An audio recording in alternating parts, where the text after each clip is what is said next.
Good morning. Ngasi lebak popo numit ko. Kaya ko numit ki card message happy thing minarase ko. Anduka lebak popo set ka daba color red color gumba use to bibi ay ko ngasi se.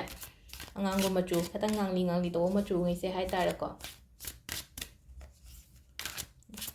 Do pure angang bo re ke shukai de. Sum angang ba pura nungai te kai khalaga di katang hadi ngang lap to bodum adum ba dress gumba se bibi ay ko. Ado aham ba da ko gi card ki message sing minarase ko tuga matam timing happy tang mu ying minarase ko. दोसिदगी अखोगी 3 cards लौथोसिको 1 2 3 card number 1 card number 2 card number 3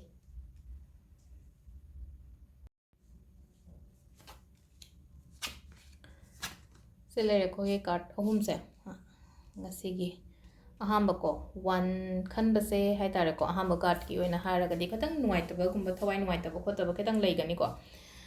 yam ka hana khanjan gano temporary ne dum chatkhini ko hadi ngasai gi aina yamna nakna ba thaz kani aina yamna thajaba mi hai tare ko mana ga sum kaino ma harakpa matamda nuaitaba feel tawba natraga hadi magi maramda gi engonda nuaitaba khotaba adumaina khatang pi ko adu do sida hai tare thang sum akoina ko tarot card matamda hadi thang gumba thokpade thang se koi ko air element ka hai tare ko air element ore nushida haisin da bu hadi adum jaga amada leite dana ko paithokhi na phalauna ko hadi thang se koi gi sida koina sword se na hai jo sword se koi gi thangsang je sword se na hai ko aduga sida hai je ko thang sword se it's air element adu dona hadi temporary ne kem khan gano hadi ngasi katang nuaite haraga sudum mati ang khatang neba hadi yam sangna leigadaba pot na te bang se ngasi nuaitaba sum thokpa khopa leira ka di ko adu sum leina ko hadi khana chaina ba khopa adu ma mayam da just ignore hadi kemta ai ngasi khana roige ko adum ba energy mayam du dagi ai lapna leige ko haina khallaga isai than da shanti oina lebiyo ko aduga ani so paise na ko 3 of wands and like or 3 of wands se hadi ina ga sum ngai raga leiri ba pot khallaga leiri ba pot to lakpase phana lakani ko sida ko hai mi nupi sina lepaga ngai se mana je ngai jari ba pot se magi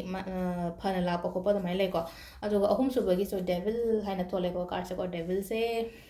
se hari hoi phataba mi phataba energy surrounding da khatang lei gani ko adu maina gumba feel tawraga di nung da warang waje thaba hala matung da hai tare ko thaba hala ko matung da hai de koina ga iru ja thoko ko to ko matam da ga hai tum gatang ha pa iru thoba hai release the whole of negative energy ke ka mayam nga sai hai aingon da ying se lei ba kholi ba mayam hai tare ko mi sing se na hai mami ne ba sida tari se ko card se de ko devil hai ra hai magi maning ja tai ba mami ne ba energy ni kem na te ko se adu na hai sumaina oire ko hai phataba ying sen ba ko chen ba mi gi mi jing kari kra chu ma mayam se adu release to honge hai ra ga di ai aura se yam thina strong oira ga di adum mayam to kem da changoi ko aura se na weak oira ga di kamai to ga hai release to honga da ge ka hai ga di yum hala ga ijo thok matam da thung ge ka ha pa ka phasana da ni ijo thok bi ma adu ga amana chaba thakpa ka keno to gono ko phataba chinjak cha gono ko sida hai di sigi lai ba keno se ko devil card ki matang se ko hai chaba ai gi ne da hakchang gi da hai ga di ai gi ne hai ga चाबदा ऐंगोंदा फत्ते हाइबा पोतो अदुदुम खरा avoid तौबियो को